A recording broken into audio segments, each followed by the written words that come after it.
following podcast is intended for mature audiences only. Listener discretion is advised.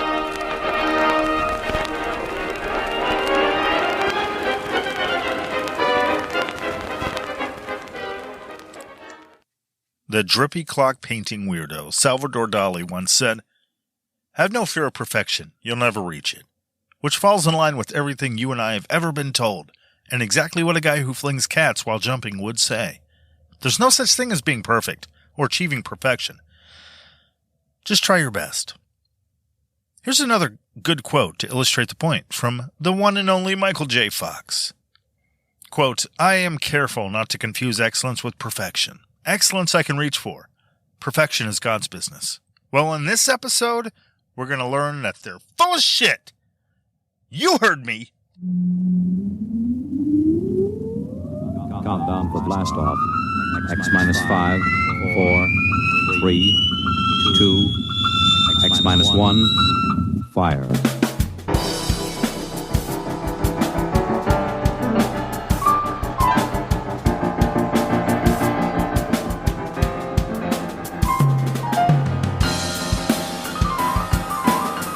Welcome to the only episode that would like to remind you to be partial to your penis and titties. My name is Elton and I read a book a week. That tagline was thought up by the one and only Glenn Nuzzle of the podcast, aptly named Nuzzle House / Leaves of Glenn / Book Boys. It's a little complicated. If you're not familiar with it, well, why the fuck not? It's great, and you're dropping the ball, which is oddly prescient given this episode's subject. Oh, now, maybe you haven't gotten around to it, I get it. You're amazing, and you've been off doing amazing things, and you may have missed it. So, here's a trailer for it. Have you ever heard of the Nuzzle House podcast? Nah, probably not. Which is why I've decided to stand here in the middle of this cow pasture, holding this creepy music box, because they were the only sound effects I could find on the internet, to tell you about it. Let me, a divorced man recording in my basement, read you tales you were never going to read yourself anyway. Join the one-man book club and steal my opinion so you too can sound like you have a unique opinion on literature. You can find my podcast at nuzzlehouse.com or look for Nuzzle House on your podcast app of choice. Beautiful, aren't they? Tell me you're not sold on that voice alone, folks. Go listen to it right now. Well, right after you listen to this episode all the way through. First, obviously, the book this time around is titled Perfect, which is the exact title you use when you want to throw down the gauntlet for your haters. How's the book coming along, man? It's perfect. Oh, yeah? That's right. You got a problem with that, motherfucker? Bring it! Who would write a book with such an audacious title? Some kind of perfection fetishist with a knack for unbridled hubris and unimaginative titling? Maybe. I don't pass judgment on people with fetishes. Ask Glenn. No, the person that wrote this book is the prolific author of sports, history, and biography of nonfiction for young readers, with more than 150 books to his credit. Monsieur James Buckley Jr. I don't know why I did that. That's the guy who wrote the book. And God bless anyone who can be saddled with a name that sounds like a sidekick to a 1940s comic book superhero. Golly, Captain Brawny Punchrib, what's that walking through the rubble of your latest victory? Why, that's a woman, James Buckley Jr. A woman coming to give me some sweet congratulatory sex. Boy, I can't wait till that happens for me. Ah, well, James Buckley Jr., given your status as an accident-prone plot device given to naive flights of adolescent anger and frustration, I don't think it's ever going to happen. However, if you promise to shut the fuck up, I'll let you shake her hand. Just, try not to come in your pants, son. I'm kidding, it's a nice name. Jimmy Buckley Jr. was born in Washington, D.C., a town the world considers the capital of the United States for some reason, or so I've heard. He was born there in the year 1963. Later, Jimmy Buckles McBuckley Jr. was educated and graduated from the University of California, Berkeley, with a BA in English in 1985 and attaining a Radcliffe Publishing Course certificate. I don't know what that is. I didn't look it up. He did that in the same year. His religion, in case you wanted to know, Roman Catholic. You know, if you were wondering if you want to circumcise him or rail someone about the horrible torture during the Crusades. I don't know. He's had an illustrious career working for the East-West Network in New York, New York, being a senior editor from 1988 to 89. He did some work for Sports Illustrated, also in New York. He was the editorial project manager from 1989 to 1993 of the Santa Barbara Independent, which is in Santa Barbara, California. So he's bi-coastal, man. That's good, I guess. He was a columnist from 1993 to 1994 for NFL Publishing, which is in L.A., California, and a slew of other sports-related writing gigs. He's also a member of the boards of directors of Santa Barbara Foresters Baseball and Transition House, which is a homeless shelter. So he's a nice bi-coastal guy. I'm moving on from his life and times because it's basically his resume. Fucking authors, man. And we have a lot of information to cover. But as you can see from his extensive career in the art of writing things for publications, he knows his sports. So, what is it about this particular book that destroys all the perfection is attainable talk? Well, lucky you asked. It's about baseball. Wait. Don't run off yet. I swear it's interesting as hell, believe me. I've never been a fan of baseball. Now, basketball, I like. But, even then, it's only in passing. I've never had a favorite team or rooted for one over the other. To be frank about the whole thing, I've never really understood all that rooting for teams and being a fan anyway. And I'm not saying it's bad, but I just never got it. And I guess was never interested in anything sports related to really go all in on it, I do watch NBA games on occasion, though. Oh, and I play NBA 2K on Xbox. I'm not very good at it, but that's about it. So, when it comes to sports in their books, I usually pass. But this one was different. It was cheap. And it's about perfection. A kind of perfection that actually can be attained. I've heard my entire life that is unrealistic. And here is a bizarre oddity that kind of maybe, in a severe stretch of meaning, disproves that. It's all about the rare instances of the perfect game in baseball.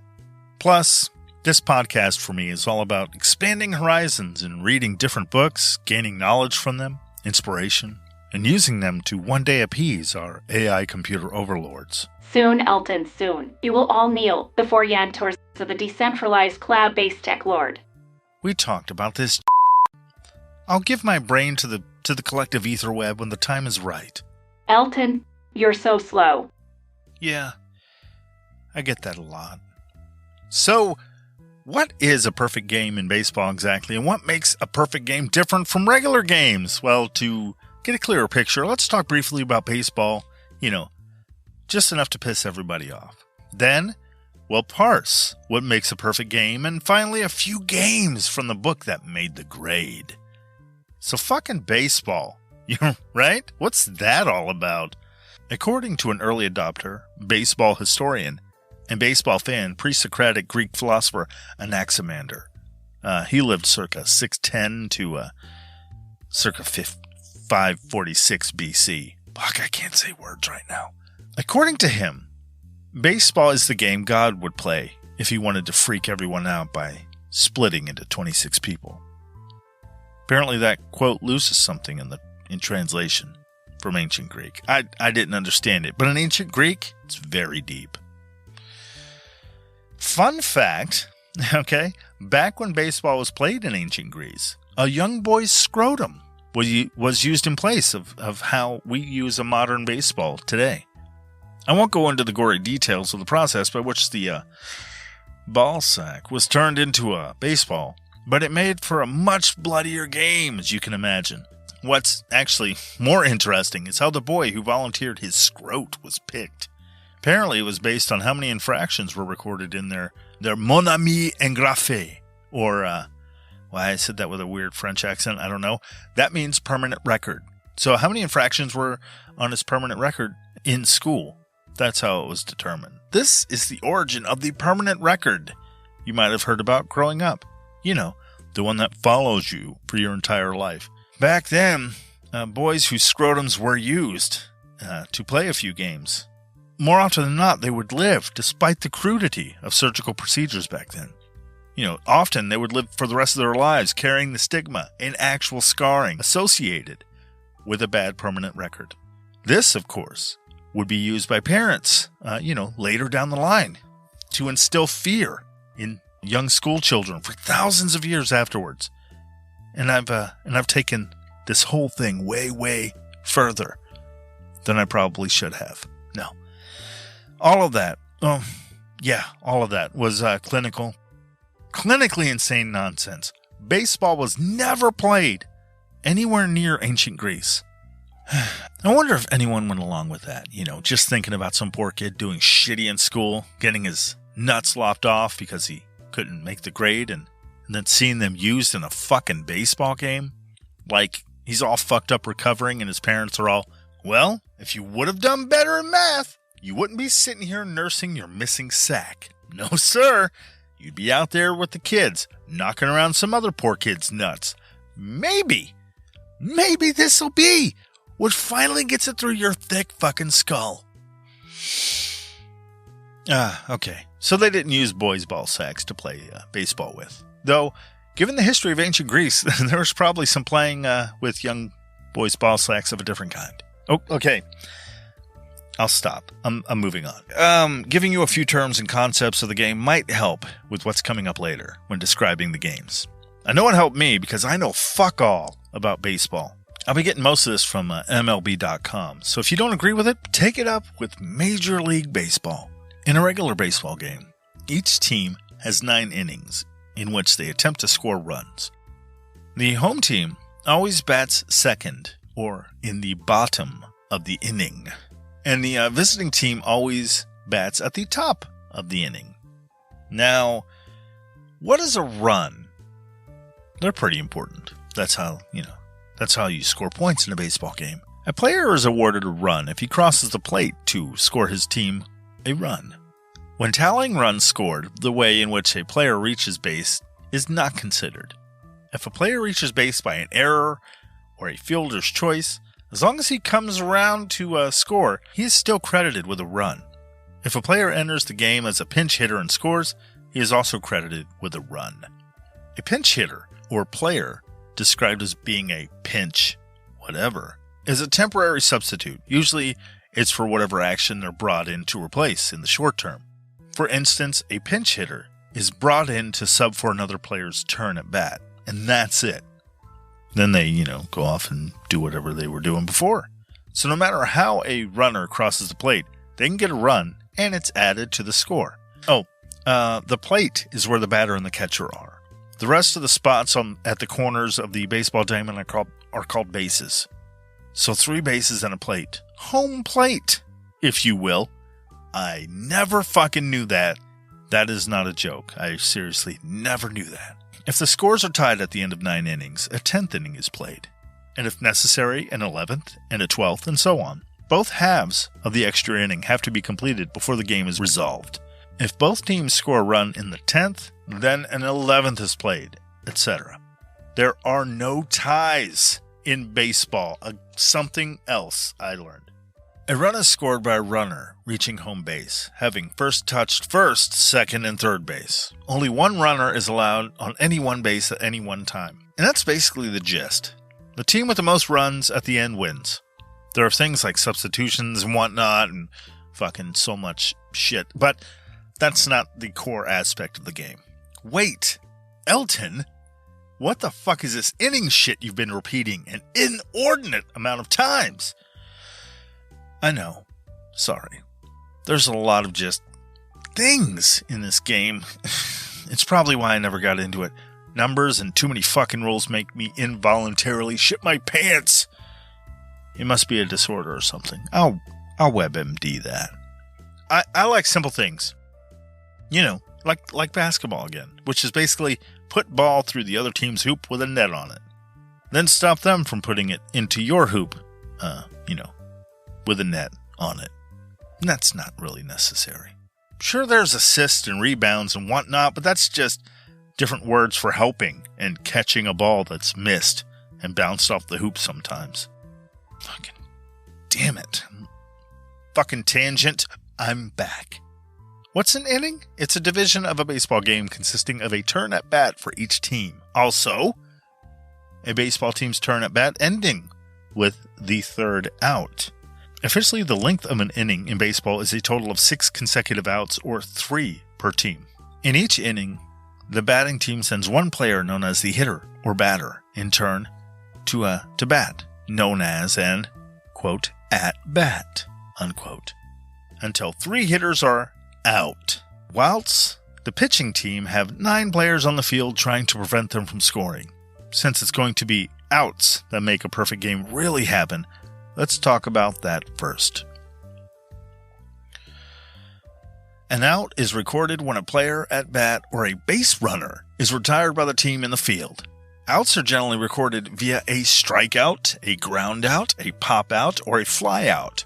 But MLB's official rulebook chronicles other ways, including interfering with the fielder, by which an offensive player can be put out, but 3 outs are required to retire the side in an inning. Basically, it means if the pitcher gets the ball by the batter and it travels directly over the plate to the catcher squatting behind him, that's an out. If the player swings and misses it, and it goes over the plate and the catcher catches it, again, that's an out. The batter hits the ball and it's caught by the other team before he can get to first base, that's an out. You get it. If a player is on first base and he runs to second base and is tagged in between the bases, that's an out. If a player strikes out, he's sent back to the dugout and another batter comes up to the plate. If that happens 3 times, the team on the field wins the inning. So 3 outs, team's done. Next team comes up, gets, 3 fucking outs, they're done. Ah, shit.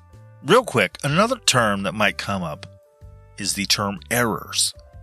A fielder or the team that's playing defense on the field usually are the ones given an error, and that's if, in the judgment of the official scorer, he fails to convert an out on a play that an average player who didn't totally fuck up should have made. Fielders can also be given errors if they make a poor play that allows 1 or more runners to advance to the bases. A batter does not necessarily need to reach base for a fielder to be given an error. If he drops a foul ball that extends an at-bat, that fielder can also be assessed an error. If they fuck up in any way that is short of what's expected of them, or just plain fuck up in general, and that fuck up gets members of the opposing team on bases, that's a fucking error. Alright, enough with the terms and definitions. Fucking up and such. If I missed one, I'll try and add it in down the line. If you want to comment on it, hit me up on Twitter and tell me I fucked up, because I seriously... Fucking baseball is just a hodgepodge of just insane rules. And I don't know. I know shit about baseball. So if I fucked up, or if you want to clarify, hit me up. I will try and make amends, I swear to God.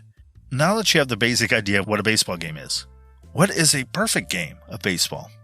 Well, it's exactly what author John Thorne describes when he wrote, "A perfect game is a team accomplishment. A no-hitter is a pitcher's accomplishment. Never has something I never knew existed been so astutely described. I say that mostly as someone with no background in sports who barely grasps the concept." Who is this sage John Thorne? He's some sports guy mentioned in the book that wrote another book about baseball. He doesn't really factor into any of this, but what does matter is the statement. A perfect game is a team accomplishment. A no-hitter, a quote, no-hitter, unquote, is simply a game in which the ball is never technically hit with a bat. You'll understand the difference better in a second. A perfect game is one in which the pitcher allows no base runners in at least 9 innings of a complete game victory. So no shooting down 27 out of 27 batters and then letting someone get on base with the 28th. Or maybe retire 36 batters in a row and then commit an error or walk a batter. An error meaning a batter hits the ball and a player on the opposing team, the defensive team, literally and figuratively drops the ball long enough to let the batter get to first base, or something to that effect. A walk occurs when a pitcher throws 4 pitches out of the strike zone, none of which are swung at by the batter. The strike zone is an imaginary rectangle next to the batter. After refraining from swinging at 4 pitches out of the zone, the batter is awarded first base. Fuck this technical jargon shit. Fucking sports, man. Since 1876, only 23 perfect games have been tossed. A perfect game is defined by a complete game pitched without a runner reaching base. Though, when this book was written, there had only been 16 total.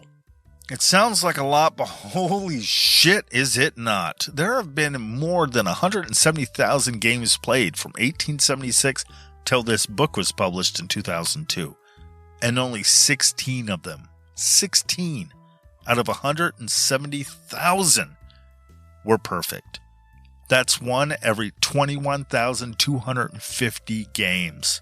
The chance you'll see one next time you hit up an MLB game or watch it or whatever is actually smaller than the chance you'll be hit by lightning while walking to the stadium from your car. According to the book, in the year 2000, 350 people were struck by lightning. 0 people saw a perfect game in the major leagues because there wasn't one. When those 350 people were polled as to whether they would like to see a perfect game of baseball or be struck by lightning again, 300 of them just drooled, and it was assumed they didn't understand the question, while the other 50 just pissed themselves. So, in the, I assume, long and interesting history of baseball, the perfect game is the rare diamond in a sea of, I don't know, rocks or sand. That was a weird metaphor. I don't know. I'm not a sports person, so I'm not selling this well. I don't get it. What makes baseball intriguing that people would even care about a perfect game? What makes it so nifty and American pastimey? Well, for as long as it has existed as an organized sport, baseball has been telling weird lies about where it came from, writes Thomas W. Gilbert in his brilliant history, How Baseball Happened. Outrageous Lies Exposed. The True Story Revealed, which is a ridiculously long title for a baseball book. Quote, no one invented baseball, just as no one invented other cultural phenomena like rock and roll, bachelor parties, or brunch, unquote. That's what Thomas Gilbert said. We know nothing of baseball's more distant ancestry, though it was probably played as a children's or folk game on the southern end of Manhattan, and then only in certain neighborhoods.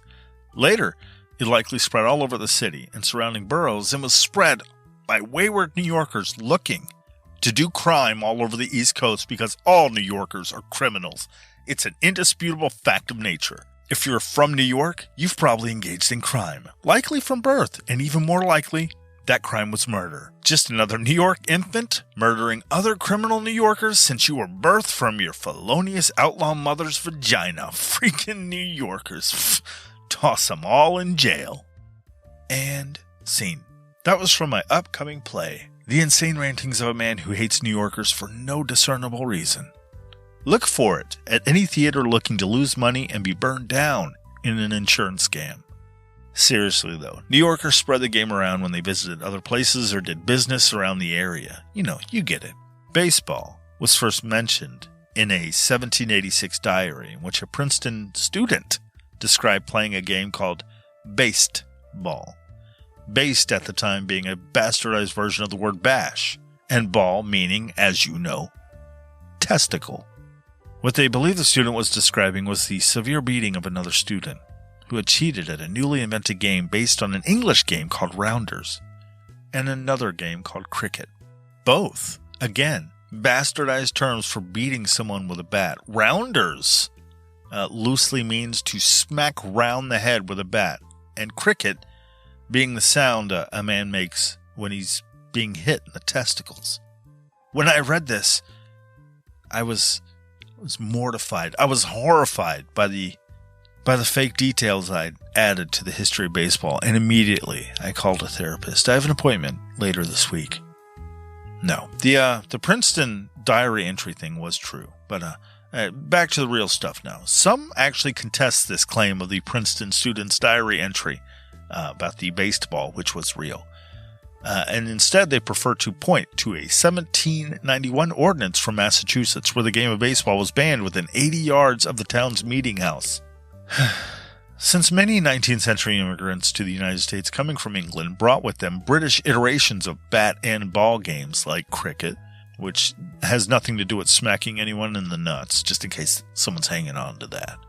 Those games were popular in much of the young United States. However, cricket was an upper-class sport and derided by the nation that had faced down the filthy, limey British Empire only decades before in a shooting war. Cries of school children yelling, "Fuck cricket! Beat a limey!" were heard from coast to coast, despite California not, being a state or anyone knowing about the other coast and stuff. And by making up that whole last bit, including any references to limeys, please forgive me, listeners from the UK or anyone with British heritage. Once again, I'm back to it. Baseball being a blended, bastardized form of those British bat and ball games. That was a lot of B's. It really took off and was flourishing in New York City and its professional classes in the 20 years after 1850. Part-time city athletes elevated baseball from a pickup game to an organized sport. Butchers, firefighters, and merchant traders had more leisure time in the summer and more people around them to play with than, farmers. And the game had a social purpose. These early baseball games held onto idealistic visions of improving health and sanity in teeming urban neighborhoods, and of establishing a game that belonged to America and not filthy, limey England. I'm kidding. The birth of baseball in crowded urban areas, especially in New York City, belies the myth that the sport is, in its essence, rural. Quote, playing baseball in a serious, organized way, with clubs, practices, uniforms, statistics, championships, and umpires, required the abundance, leisure, and freedom of city life, Gilbert wrote. Baseball as a sport was conceived between the streets before it was ever, in the words of Jimmy Breslin, a sport for hillbillies with great eyesight. End quote. Organized by company and club, men of the city gathered on evenings and weekends to play early prototypes of modern-day baseball, adapting the rules to make their games more exciting and fair. The winner of the competition among 19th century bat and ball games was the so-called New York game, with its system of 3 outs and a foul territory. The sport also served as a quasi-political movement. Many baseball pioneers had connections to movements like abolitionism, temperance, and labor unions. As it grew in popularity, so did the fan base, who adapted to the game as it aged. Baseball more or less changed alongside the industrialization of the United States. As new technology emerged, changing how America's lives were led, so too did it change the game of baseball. In the beginning, that meant only being able to watch in person during the day. And as the game progressed and got more popular over time, that meant more fans. And more fans meant more revenue. Baseball was first broadcast on the radio in 1921. The first night game was played in 1935, which meant even more fans could enjoy the games, and the number of games played per season increased. The first games on television were broadcast in 1948, despite its flagging viewership and attendance since the 1980s. Baseball is still one of the most watched sports in the U.S., though recent trends among younger people suggest it might not stick around. Still, you never know. Maybe it'll get a retro throwback popularity kick, or, stranger things have happened. Now that I've given you a really seriously, stupidly brief, lots of information lacking history of baseball, let's talk about the mechanics of the game. So when it comes up later, you don't panic and want to take a flamethrower to this place. Not that you would, but, I don't know what set you off. Let me know on Twitter at Elton Reads a Lot. That's all one word. What a way to segue into a plug for following the podcast on Twitter. Yeah! Now, very quickly, I promise, I swear to God. What does it mean to have a perfect game? Well, in essence, a perfect game is one in which nobody from the opposing team makes it onto base. Everyone on the team has to do their job exactly right. If a batter cracks that bitch of a ball deep into right field, the right field catcher has to catch it. Or should it hit the ground first, catch and throw it to first base fast enough so that the batter who hit it and is now running to first base can be tagged out before he gets there.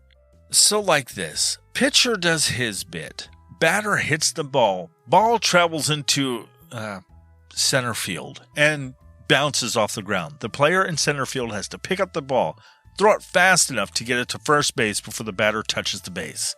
In a perfect game, everyone has to be fast, accurate, and can't fuck up. One fuck up ruins it. If a guy drops the ball and he throws it too late to first, if he trips, anything, that fuck up could mean a guy gets on base. In a no-hitter game, which is often mistaken for a perfect game, it means the pitcher was so good that the batter couldn't hit the ball. However, the batter can still get on base via a pitcher error, a catcher error, walking the batter, and such. So it's possible to have a no-hitter game, but still have a member of the opposing team make it onto base. A perfect game is all of the team's respective players doing their bit exactly right. It's something every fan, baseball lover, historian, or hell, just anybody would want to see. It's like seeing someone get hit by an airplane. Yeah, see, now that I mentioned it, you're thinking, I wouldn't want to see that. But really. If you saw a plane barreling out of the sky into a guy that's just standing, in a field, come on, you wouldn't. Would you turn away? Come on. It's just, come on. It's just us here. All right. No pressure. Just saying. All right. No pressure. Just saying that would be almost as rare. And you would totally look. Okay, maybe. Okay, maybe not. Maybe it's just me. I would. I'm fucking sick like that. To be fair, though, I would yell out a warning. But, I doubt he'd get out of the way in time or worse. He wouldn't be able to hear me. There's a fucking plane barreling down on him. Oh, golly. That's really great and all, what you're saying there. But, you know what's supposed to go right here? A goddamn break for an ad. Break for an ad, Elton. A fan's first instinct is to revel in the improbability of it all. On any given day, any no-name player can attain perfection. Yet such events can simultaneously seem to cheapen the feat. If even Philip Humber can do it, maybe it's not so special after all. This sentiment has been particularly prevalent of late, given the spate of perfect games in recent years from 1922 to 1956. Not a single player managed to throw one. But since 2009, there have been 4 official perfect games in addition to Armando Galargas. I fucked that name up. I'm so sorry. Besides his heartbreaker in 2010, when an umpire incorrectly ruled the final out as a hit. That's a piece from Business Insider on perfect games in baseball. I thought it was fitting and summed up the feeling of wanting to see one. What they're mentioning is that perfect games seem to be happening more often. And for a time they were, but the last one was in 2012, which means it's been almost 10 years since the last one. So are they getting easier, or was the time that piece was written just a weird anomaly? The first 2 perfect games were played just 5 days apart. Now for these fucking games and all the perfection. I'm only going with 2 of the 16. Because like always, you should buy the book. I'm not giving it away, folks. I'm not some book-slinging prostitute. Though if I ever get ad buys for these, then maybe I am? I'm probably digging a hole here. If you contribute through Patreon, there will be an extended version of this episode. that will have an extra game that I talk about. So, if you want the longer version, then hit up Patreon and you'll get another game in there. But I'm only doing 2 right now. This book, like the last one, goes in chronological order too. So, to juxtapose it against the last episode, I'll throw these down in order. Oldest to newest, because why the fuck not? Moving on! This is probably the most unlikely perfect game in the book. Yet, this was the first game to be called perfect in print. A game that player-manager Ty Cobb insisted to his deathbed that the pitcher, Charlie Robertson, applied grease or oil or something to the ball. And this 2 years after such pitches were declared illegal. So what's up with Charlie? Well, apparently, his perfect game had the least effect on his life, actually, or less of an effect than other pitchers' perfect game had on theirs. If I'd known then what I know now, it would never have happened to me. I wouldn't have been in baseball, he said in 1956. Jesus, what the fuck happened? Well, first, a little about the man. Not quite myth and pretty reluctant legend. Robertson grew up in Texas, eventually going to college in Austin for the ministry. He was an athletic guy playing baseball, basketball, and football, and a star player on all those fucking teams. He seemed destined for greatness, or at least, hometown notoriety, with tons of sad, I peaked in high school potential. Later, he would coach basketball and football, including after his perfect game season, which is neither here nor there, Upon graduating in 1918, he signed up with the White Sox and attended spring training. Then he went into the Air Army Corps for a year. Then he made his triumphant return to pro ball, enjoying a single cup of coffee start in 1919, and lost. Then it took 3 years for the White Sox to rotate him back into the lineup. He was a modest talent. He started in 3 games, winning only 1. The year is 1922. On April 30th, he and his White Sox faced Detroit in Navin Field, which would later become Tiger Stadium, on a sunny Sunday afternoon before a crowd of 25,000 people using a pitching style one paper called uncanny. Yet, years later, Charlie recalled his stuff as being nothing more than the usual. He said, "I just called a bunch of ball players with the blind staggers." What the fuck is a blind stagger? It's the, quote, awkward maneuvering of a fielder positioning to catch a high, wind-blown fly ball, unquote, according to the New Dixon Baseball Dictionary. While that sounds correct, what he was actually saying is that the opposing team was fucking drunk. In the book 100 Years of Baseball, when referring to this period of baseball's illustrious history, it says, quote, though by the end of the 80s, that's the 1880s, many of the pastime's most prominent lushes had been weeded out. There were still numerous occasions on which performers missed playing because of what the newspapers of the era enjoyed calling the blind staggers, unquote. So Charlie was throwing some shade, saying, "Oh shucks, I just got lucky as all. Because, the players on the other team were, they're piece of shit drunks that deserved to fucking lose because they were drunk as fuck and bad at their fucking jobs. They looked like flailing shit-faced idiots with no business taking the field with A, anyone worth the fuck, and B, even more important, me, one of the universally renowned gods of motherfucking baseball," or something like that. So Roberts mowed down the first 3 Tigers, the Detroit Tigers, including getting Cobb to ground out to third base. Then there was a walk, and left fielder Johnny Malstall bunted along the third baseline. Everyone was safe. Eventually they got home, and Detroit is now 2 runs behind. The next part is crazy.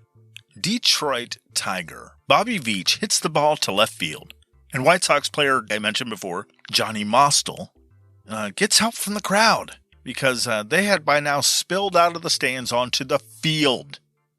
They moved out of the way so he could catch it, which he did, just inside the rope, separating the crowd from the players. Fucking fans were on the field while they were playing. That would never happen today. Boy, oh boy, it's a great day for a game, ain't it, Danny? Sure is, Phil. Got my popcorn. All I need is a beer. You goddamn right, Danny. Hey, can you get the beer, kid? He's heading back up the stands there. Oh, shit. I'm being rude. Johnny, you want something? I know you ball players like to drink. Why are you right behind me? Get the fuck off the field! I can literally feel your breath on my neck. Whoa, somebody's a little testy. Yeah, you said it, Phil. Maybe Johnny needs a nap. Maybe you fucking guys should stay in the stands. God damn it. Did you just grab my ass? Who the fuck grabbed my ass? There was one time when Robertson thought he screwed the pooch. Figuratively, not actually. And he was pitching against Bobby Veach, and he threw a fastball that went a little wide, but Veach swung at it anyway. The rest was like batting practice, Robertson would later say. Like fucking pitching against drunk alcoholics at batting practice. Just another day in the 1900s Pro League. For Robertson, it might have been like batting practice. For Ty Cobb and his crew, it was like getting kicked in the nuts repeatedly, without the benefit of the blind staggers. You know what I'm saying? It was around this time that Ty, whiny bitch Cobb, put on his baby crying shoes and ran to the umpire, a guy by the name of Dick Nolan, and complained to him that the rookie pitcher, Charlie Robertson, might have been sliming the ball with his manly love juices. I don't know why I said it like that. That's disgusting. And on a side note here, Dick's name is spelled Dickknallin. But when I first read it, I saw Dick nailin', like, that Dick's nailin'. And I laughed like a 10-year-old, which for me is par for the course. Cobb told the umpire he thought Robertson was putting grease or oil on the ball or whatever. He insisted he inspect the rookie, Dick nailing that ass. Of course, didn't find anything. Though he did take a few balls out of circulation that he thought were, or might be questionable. But he didn't take any from Charlie. And 10-year-old me understands that I said he took a few balls out. You get it. From the 5th inning onward, Ty Cobb continually railed on Robertson and at the umpire about the grease balls he said were being thrown. Which I imagine sounded something like, "Oh, ump, what the fuck? You're not going to do nothing about his greasy balls? Look at those greasy balls. Look at him out there caressing them balls, making them all greasy. You know he's greasing them up. You know he's greasing them balls up. There's grease all over his balls. Greasy balls." All right, I'll stop now. I don't know what I'm doing. Before I continue, what the hell would greasing up a ball do? Well, it's illegal in baseball to do it. So there you go. Moving on. Okay. I'm kidding. Putting a foreign substance on or defacing the ball in any way other than by, regular play in order to gain a strategic advantage over the opposing team is an illegal pitch in baseball. If caught, the pitcher could get tossed out of the game or even a few games. What putting grease or oil or spit or any other lubricant does is reduces the backspin of the ball when the pitcher throws it to the batter. Well, who the fuck cares, Elton? I get it. I really do. I'm with you. But this is a pro sport, damn it. Don't you curse at me. Okay, just kidding. Curse all you want. I can't hear it. The general term for altering the ball in any way is called doctoring. Adding lubricant or some other substance to the ball is traditionally called a spitball, because spit was one of the first things people would add. Normally, an observant batter might be able to tell what kind of pitch he was, going to be swinging at, or by seeing the spin of the ball as it came toward him. I don't know how you would see that, but I guess some people can. A spitball, when thrown traditionally, has a reduced backspin on the ball because the pitcher kind of pinches it as it leaves its hand. So it spins it. Plus, the addition of whatever substance that he put on the ball adds to the weight. Puts extra weight on one side of the ball over the other, changing the aerodynamics of it. This causes it to wobble or change direction in the air on the way to the mound.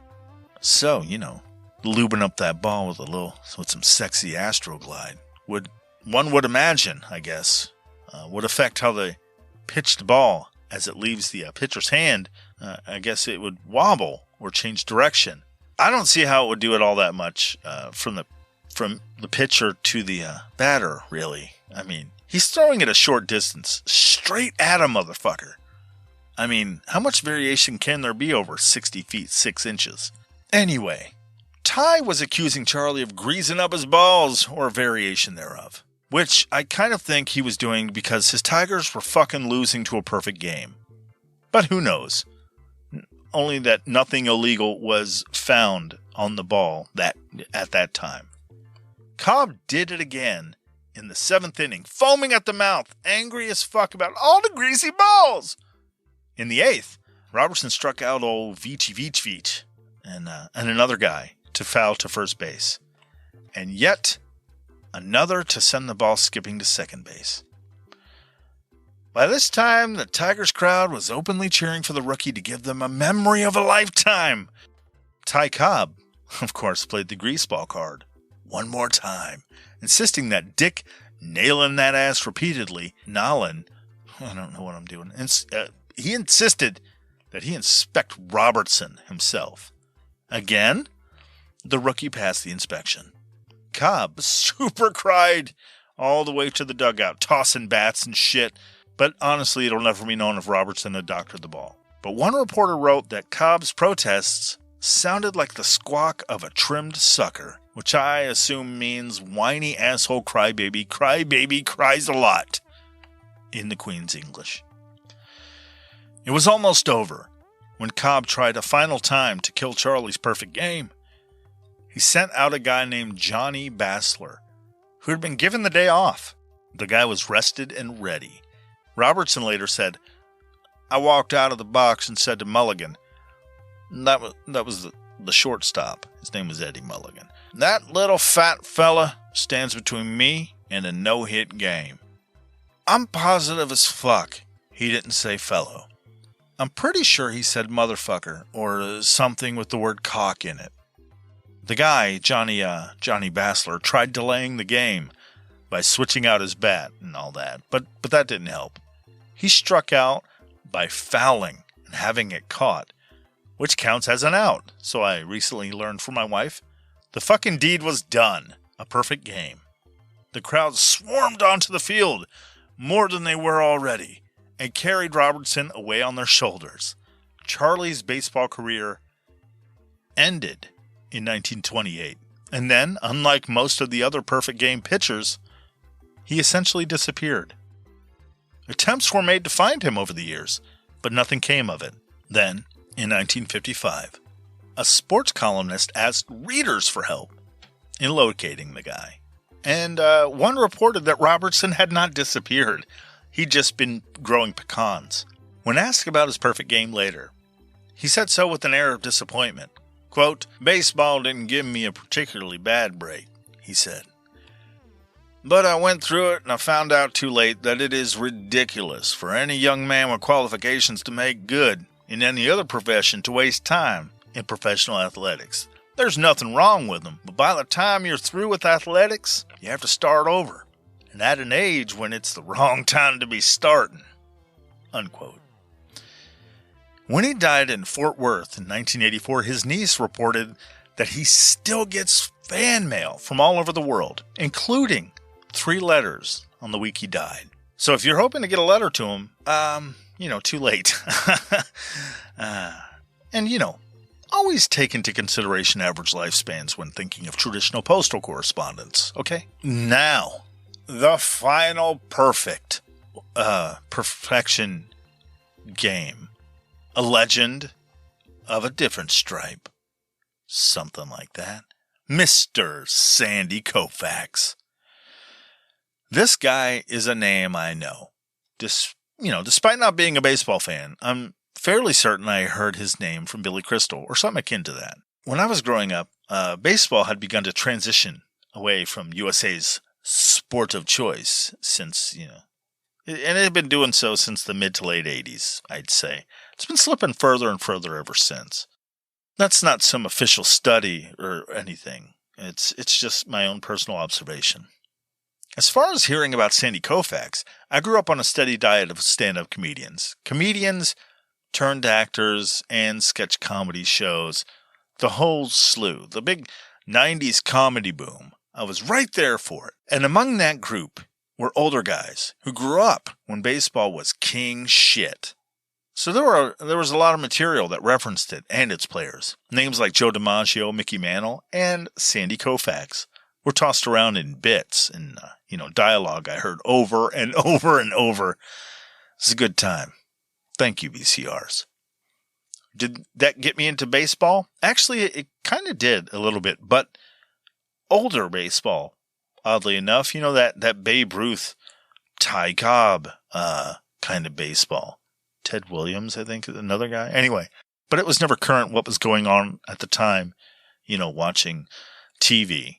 Did it get me maybe masturbating over stats and skipping school to try and catch foul balls and collect cards like a blind, staggering ball player licking empty booze bottles for one more fix?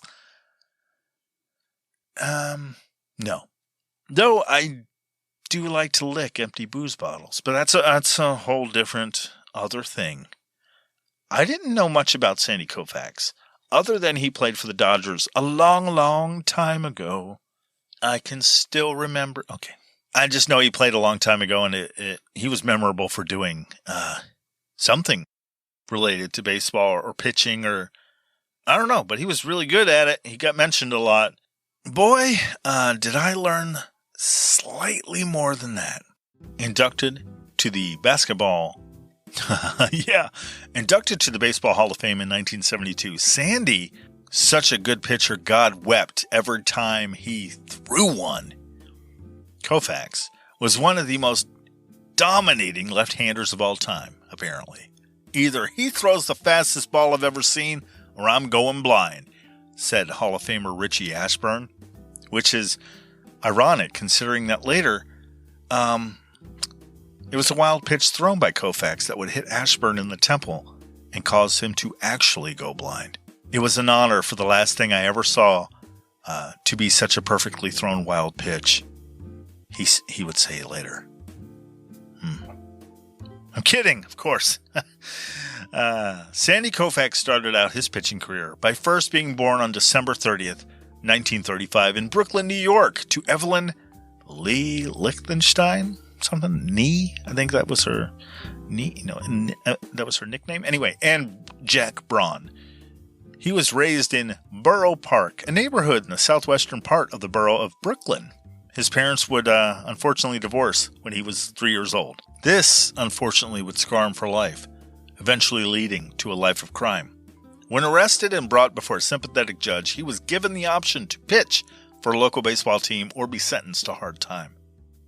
How about I pitch my dick up your mama's ass, was his snide response. Didn't win him any favors, and he immediately went to jail. After a short stint in New York's Rikers Island prison, Koufax changed his tune. After all the beatings and non-consensual sex, Koufax would recall, I thought, hell, why not give pitching a try? And aren't we glad he did? Thank you, violence and sexual assault, for gifting humanity one of its greatest baseball players. Kudos to you. No. That was just a bizarre callback to all New Yorkers being criminals. No, he was never arrested. If you're new to my psychotic breaks, I apologize. His parents did get divorced, though, and his mother married another man, Irving Koufax, who adopted Sandy. The family then moved to Long Island, and shortly after that, they moved back to Brooklyn. Despite a love of baseball, Sandy was actually more inclined to basketball during his days at Lafayette High School in Brooklyn. Why did he like basketball over baseball? Actually, because he was taller than most of his classmates and teammates. Height made for a more advantageous career in basketball, as I think it probably still does today, too. His love of baseball made him join the Ice Cream League. That's not a joke, that's a real thing.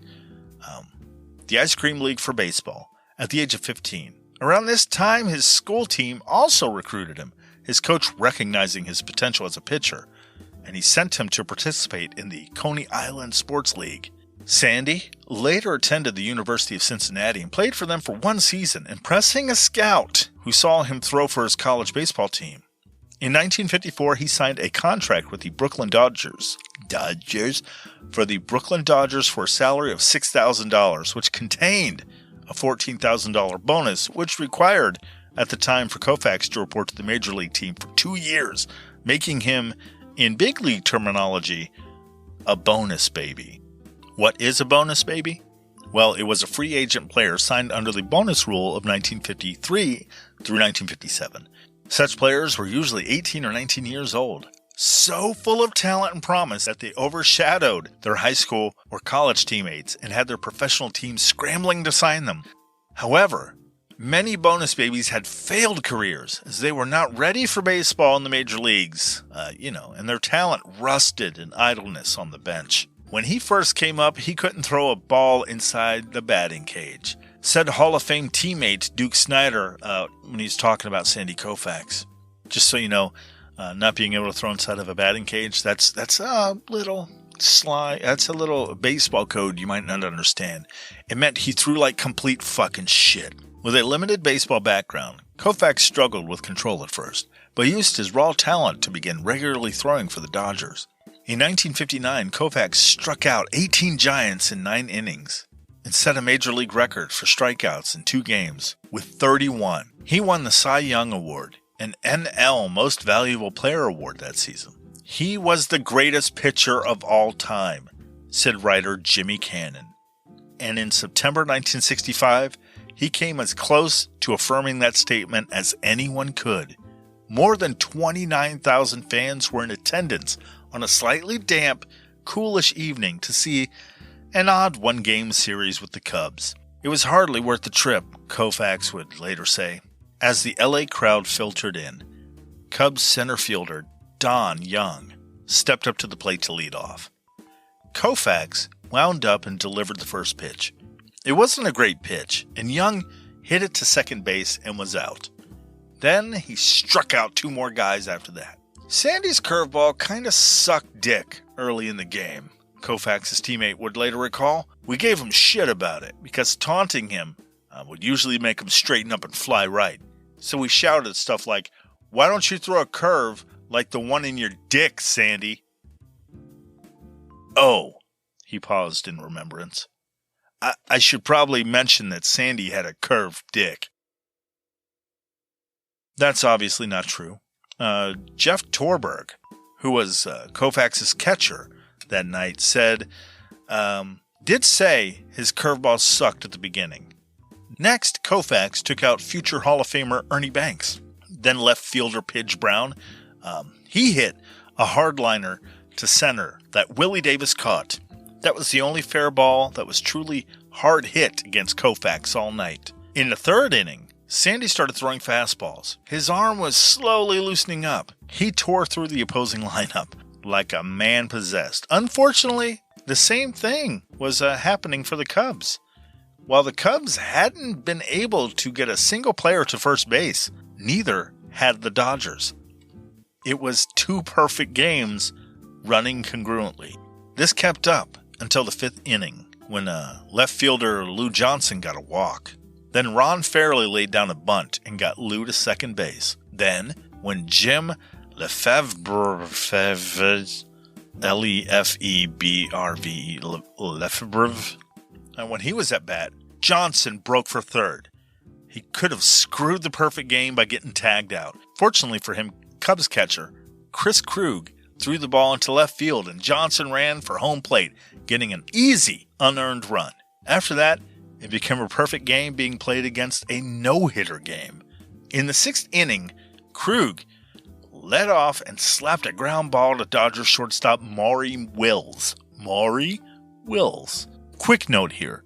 The position of shortstop is to fill the gap between the second and third baseman. It's because of the high volume of right-handed hitters often hitting the ball between the second and third base hole.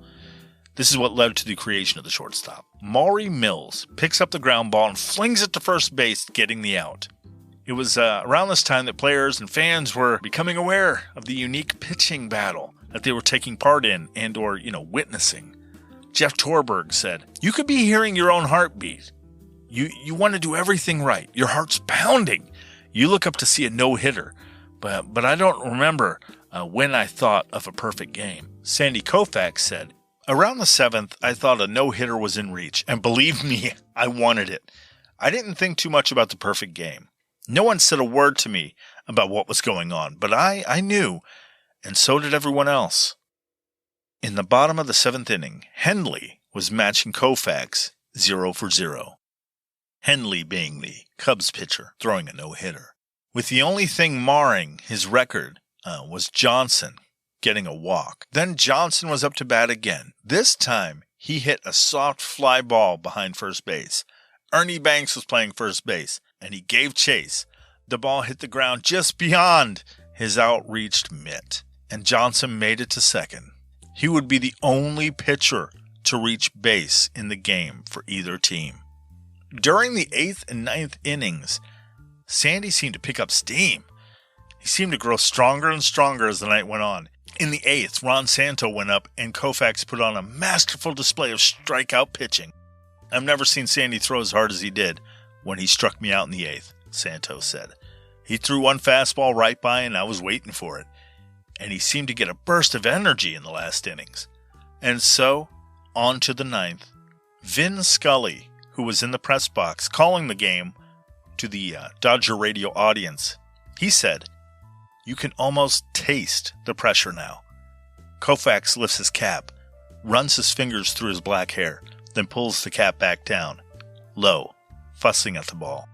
"There are 20,000 people here tonight," said Scully, "and 1,000,000 butterflies." That's pure poetry right there, folks. I'm jealous of that kind of writing. The batter swung and missed at yet another fastball, and Sandy Koufax was 2 outs away from perfection. Joe Amalfitano stepped up to the plate. Torberg, the guy catching for Sandy, said, "I only called one curveball in the last 3 innings. He'd already gotten big pinch hits off fastballs on us earlier in the season, so I didn't want to give him a fastball. We called a curve on the second pitch and he fouled it off. I was gunned up and I got it before it went anywhere." After that foul ball, Scully noted that Koufax had taken a walk behind the mound and said, "I would think that the mound at Dodger Stadium is the loneliest place in the world." Holy shit, could that guy toss out some lines.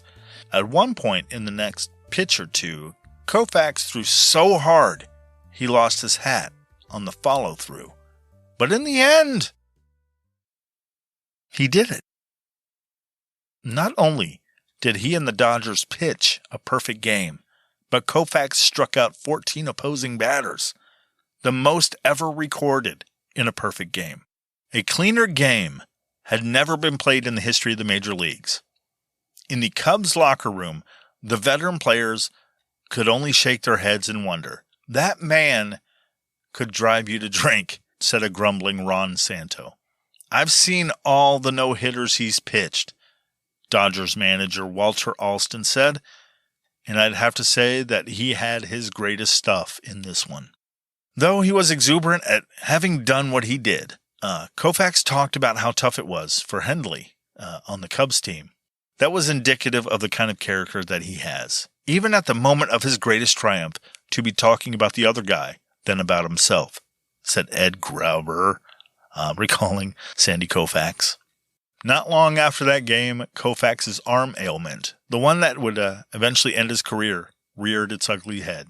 He has not had a normal arm at any time this year, said Dr. Robert Curlin, the Dodgers team doctor. And I'm sure he did not have one last night. It just proves that you can pitch a perfect game with an arthritic elbow. A little over a year later, on November 18th, 1966, just 17 days after Koufax became the first 3-time Cy Young Award winner in MLB history, Sandy Koufax announced his retirement from baseball, despite being just 30 years old. In fact, it was in April of 1966 that he was told that he couldn't go another season, but he did just that, winning a career-high 27 games.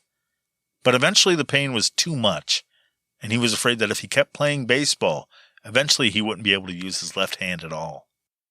He was inducted into the Baseball Hall of Fame in 1972. Koufax remained close to the Dodgers organization after retiring. It was made clear that despite not having any official capacity in the team, he was always welcome to come around any time.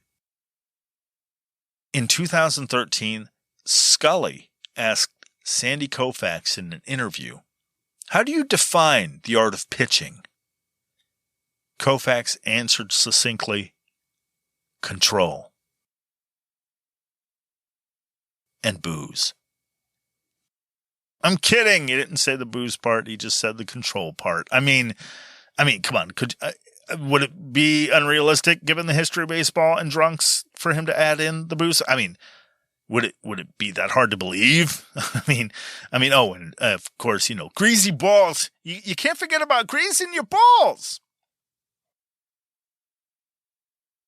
Thank you for listening to this episode of Elton Reads a Book a Week. If you enjoyed it, let me know. Let me know how I'm doing or any ideas, suggestions, stuff like that. Anything. You can do that on Twitter, Instagram, TikTok even.